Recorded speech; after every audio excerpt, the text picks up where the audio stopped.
एक गांव में एक किसान रहा करता था, उसका एक बेटा था। वो पढ़ाई भी नहीं किया करता था और ना ही कुछ काम किया करता था। इसकी वजह से उसका पिता बहुत चिंतित रहता था।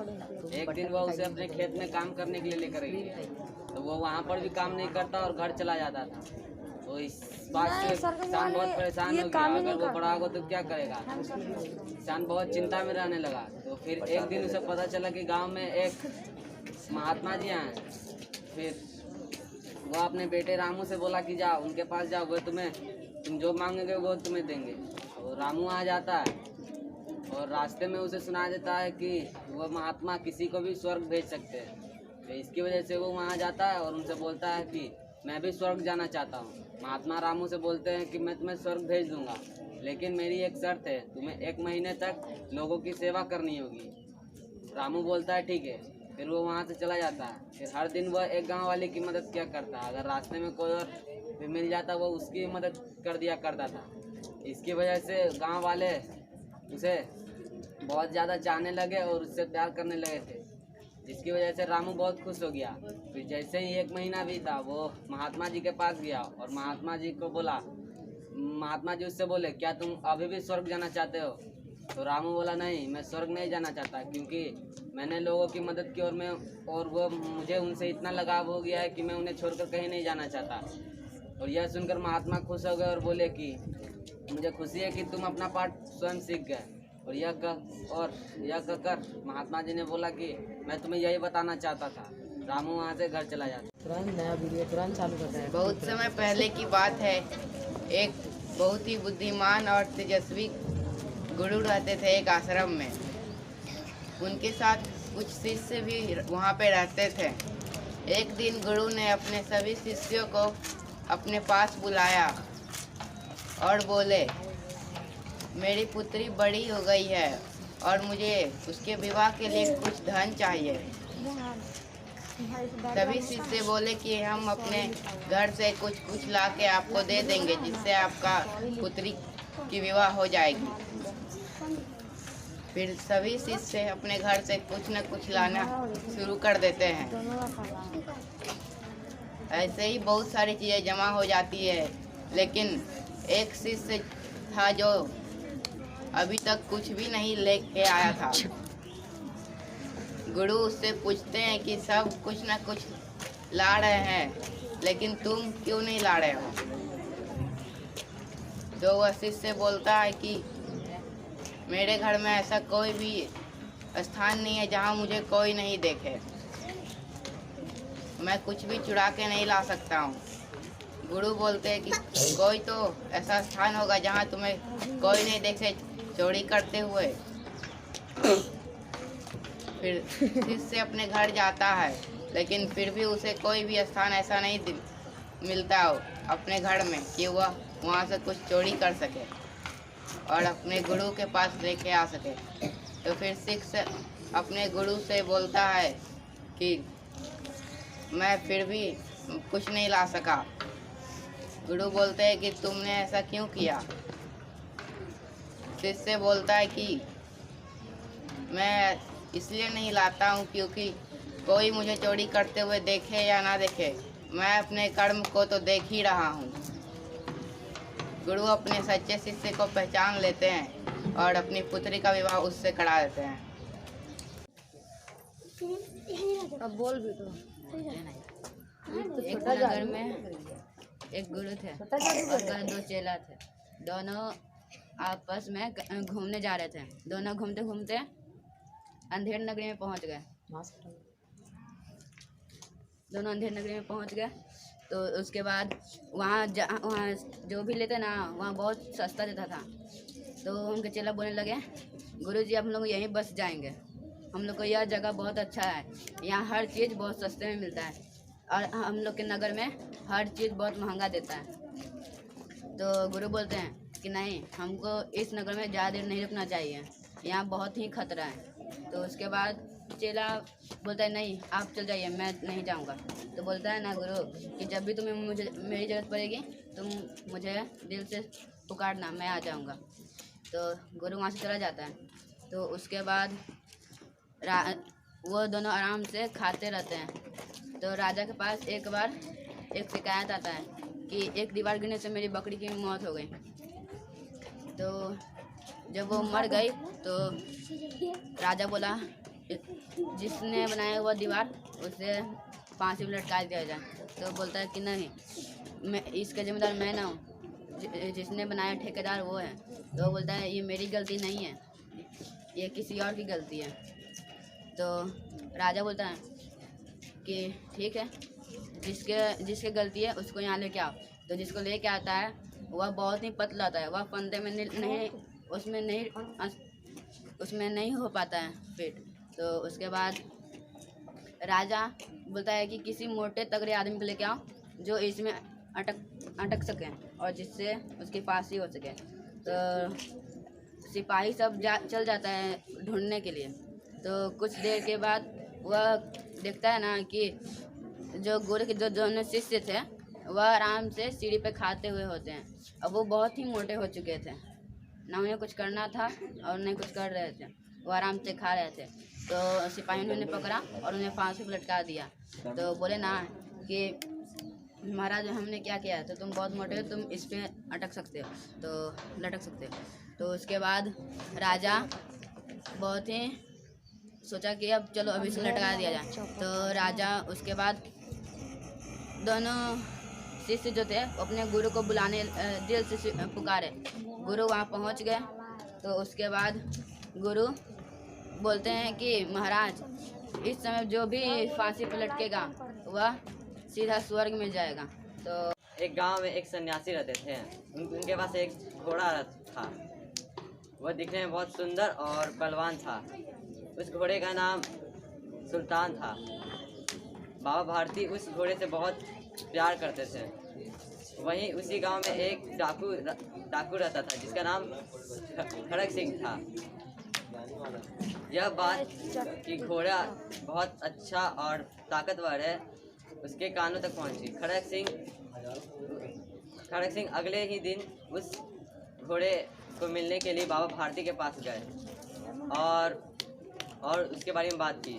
खड़क सिंह ने मन में सोचा कि यह घोड़ा एक सन्यासी के बजाय उसके पास रहना चाहिए था।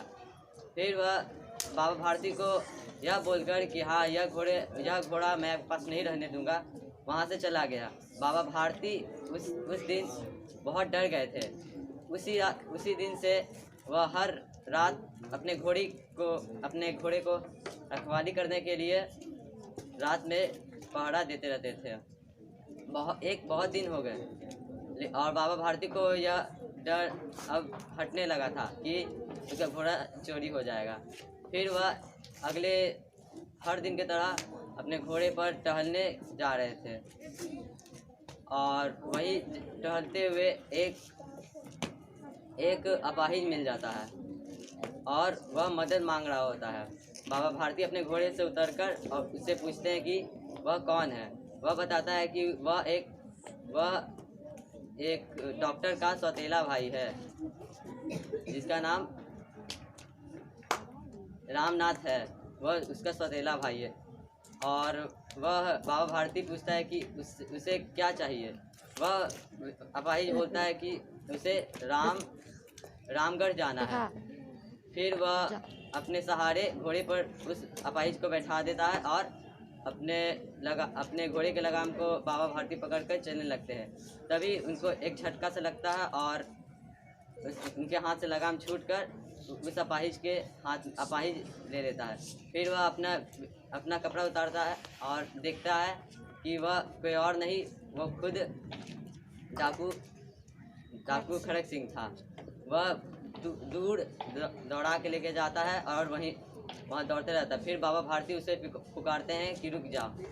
फिर वह खड़क सिंह वहीं रुक जाता है और बाबा भारती उसके पास जाकर बोलते हैं कि यह घोड़ा मैं तुमसे नहीं लूँगा, लेकिन यह बात मत कहना किसी से कि तुमने धोखे से मेरा। गांव में एक आदमी रहता था, उसके साथ एक बाघ का दोस्ती हो गया था। तो वो दोनों बहुत अच्छे से रहते थे। तो एक दिन बाघ ने कहा चलो मेरे घर।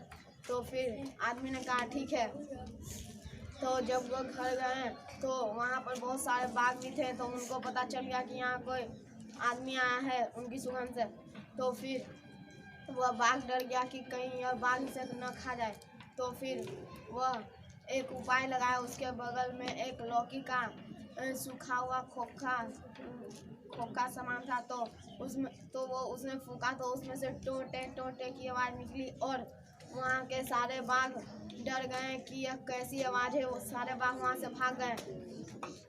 तो फिर वो बाघ और आदमी अपने शिकार करके खाते थे। तो फिर एक दिन बाघ और आदमी ने कहा क्यों ना मैं शिकारियों को तुम्हारे तरफ लाऊं और तुम उसे मार दो। तो ऐसा ही चलता रहा 2-3 महीनों तक। तो फिर एक बार बाघ ने कहा कि चलो क्यों ना अब हम दूसरा काम करें, तुम मारना सबको और मैं लाऊंगा। तो फिर आदमी से कुछ नहीं हो पा रहा था तो वह हार मान गया। तो एक बार उसने कहा कि जाओ तुम उस तरफ से आग लेकर आओ। तो भाग गया तो कुछ नहीं मिला। तो फिर आदमी ने पत्थर में पत्थर लगाकर आग लगाया और उसे भुंजा हुआ मांस खिलाया। तो फिर एक बार और उसे कहा कि जाओ तुम आग लेकर आओ। तो फिर वो नहीं लाया। तो फिर वो जलती हुई लकड़ी का कोयला, तो वो समझदार था, वो जलती हुई लकड़ी कोयले का उसके मुंह में डाल दिया। तो उसके मुंह में घाव हो गया और वो वहाँ से भाग गया। तो सारे जानवर को पता चला तो वो कहें तुम तो बाघ हो और तुम्हें उस आदमी ने मजा चखा दिया। तो फिर उसने कहा मैं उसे छोड़ूंगा नहीं। तो बिल्ली ने आदमी के घर आया तो वह एक मुर्गी फार्म में घुस गई और छितर बितर करने लगी। तो फिर आदमी समझ गया कि पक्का मुझे मारने का कोई चाल कर रहा है। तो फिर आदमी ने कहा तुम यहाँ से चले जाओ वरना मैं तुम पर जहर फेंक दूंगा तो तुम मर जाओगी। तो बिल्ली तब भी वहाँ से नहीं गई और उसके ऊपर एक आटा गिरा हुआ आटा बिक दिया। तो फिर बिल्ली डर गई और वह जाकर घसीटने लगी तो और उसमें लग गया। तो वहाँ से डर कर भाग गई। तो फिर एक दिन सांप आया और बाघ से कहा मैंने सुना है कि तुम एक आदमी से डर कर भाग आए हो। तो फिर सांप ने कहा मैं उसे मजा दिखाऊंगा। तो फिर जब वो जाता है तो उसे पता चल जाता है कि बहुत दिन के बाद है, दो दोस्त रहते हैं। कस के लो कस के बहुत दिन के बाद दो दोस्त रहते थे। एक दोस्त का नाम अजय था और एक दोस्त का नाम सन्नी। वो दोनों साथ में पढ़ते थे, साथ में बैठते थे। अजय को पढ़ाई करना अच्छा लगता था लेकिन सन्नी को पढ़ाई करना अच्छा नहीं लगता था, उसे खेलना अच्छा लगता था। और एक दिन की बात है, सन्नी स्कूल आकर अजय को ढूंढने लगता है। अजय नहीं मिलने के कारण सन्नी थोड़ा आश्चर्य हो जाता है और सोचता है कि छुट्टी होने के बाद मैं अजय के घर जाऊंगा और पूछूंगा कि तुम क्यों नहीं आज स्कूल आए। छुट्टी होने के बाद सन्नी जाकर अजय के घर जाकर उसे देखता है तो वो बेड पे लेटा रहता है और उसके पैर पे पट्टी लगी रहती है। तो सन्नी उसके पास जाकर पूछता है कि तुम्हारे जो स्कूल क्यों नहीं आया और तुम्हारे पैर पे पट्टी कैसे लगी।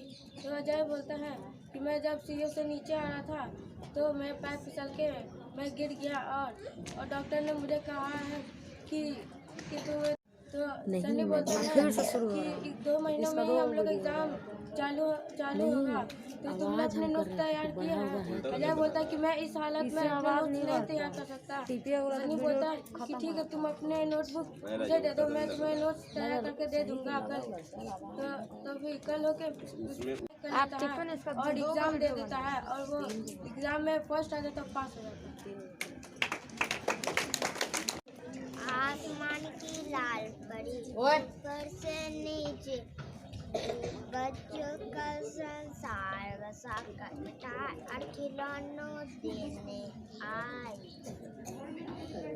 के बच्चे दादर से निकले बंसार, पूरब से पश्चिम उत्तर से दक्षिण जाते फूलों का रस सारा। काली काली कोयल गाती मीठे मीठे, सुनाती काला कौआ भी राता घूम घूम कर सांझ। कौवे का जब निकला बोल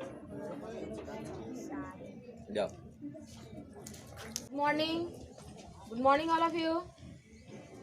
Say morning. कहानी आप लोग चटपटीदार सुनना चाहते हैं, है ना।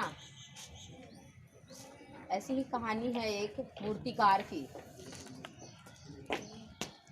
मूर्तियां बनाने के लिए मूर्तिकार जंगल में पत्थर का चुनाव करने जाता है। अब मूर्तिकार को पत्थर चुनाव करते वक्त सारे पत्थर जो हैं जंगल के, वो ये सोचने लगते हैं कि पत्थर ही तो किसका प्रयोग करेगा, है ना। पर फिर भी मूर्तिकार 2 पत्थर चुनता है। पत्थर को अंदाजा नहीं था कि मूर्तिकार कितना ठोकने वाला है उसको। ठीक है, आया, एक पत्थर मिला, थोड़ा बड़ा था, उसको लाया मूर्तिकार, उसको ठोकना स्टार्ट किया मूर्ति बनाने के लिए। और वो रोने लगा। पत्थर क्या किया? रोने लगा। बहुत दर्द हो रहा है, छोड़ दीजिए अब हमको। ठीक है, तो दूसरा पत्थर जो था उसको मूर्तिकार ने उठाया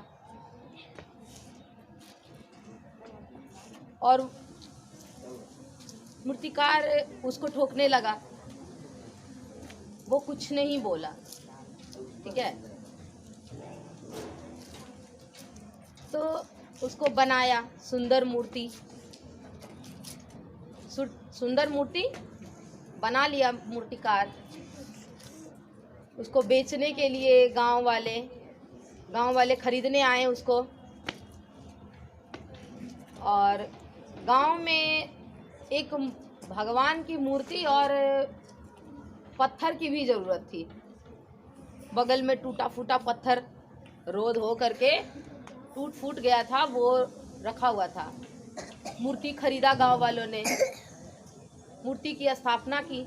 और सभी गांव वाले विचार करते हैं कि एक नारियल फोड़ने के लिए एक पत्थर की भी ज़रूरत हमें है, तो मोल कर लेते हैं, दोनों को ले लेते हैं मूर्तिकार से कि ले जाओ ना। जो मूर्ति थी वो तो बिकी, बहुत अच्छे पैसों में बिकी, क्योंकि वो मूर्ति सुंदर बन गई थी। और जो पत्थर था वो बेकार सा पड़ा था बगल में। तो गांव वालों ने उसे उठा लिया कि यूजलेस है, चलो इसको ले चलते हैं। और क्या है, तो विद्यालय बच्चे सुनाए थे, किसी बच्चे ने ही सुनाया था मुझे भी, कि जहाँ कूटा जाता है और हमें कूटा जाता है जहाँ, और हमारे बाप को लूटा जाता है जहाँ, विद्यालय वो है। इसकी परिभाषा दी। तो क्या बच्चे, शिक्षक भी ऐसे ही शिल्पकार होते हैं जो बच्चों को क्या करते हैं? पीटते हैं। किसके फायदे के लिए? आपके भविष्य को उज्जवल बनाने के लिए। जिस प्रकार शिल्पकार ने पत्थर को, 2 पत्थर थे, दोनों में से एक कीमती बन गया और एक की कीमत कंकड़ों की भांति फ्री में उठा के ले गए गांव वाले, है ना। एक को खरीदा गया पैसे दे करके, वो भी मुंह मांगे दाम में। तो किसकी मेहनत थी? शिल्पकार की मेहनत थी, मगर आपका भी तो योगदान बनता है। टीचर बहुत कुछ सिखाते हैं, तो उनकी डांट मार सब कुछ क्या करना है? पॉजिटिवली लेना है ना। किसके फायदे में आएगा? ये एक सच्चाई है। शिक्षक भी एक मूर्तिकार ही हैं, और वो आपको भाग्यशाली बनाते हैं अपनी मेहनत से। तो आपको भी क्या करना चाहिए? भाग्य बनाने के लिए मेहनत करना चाहिए, है ना। चलिए।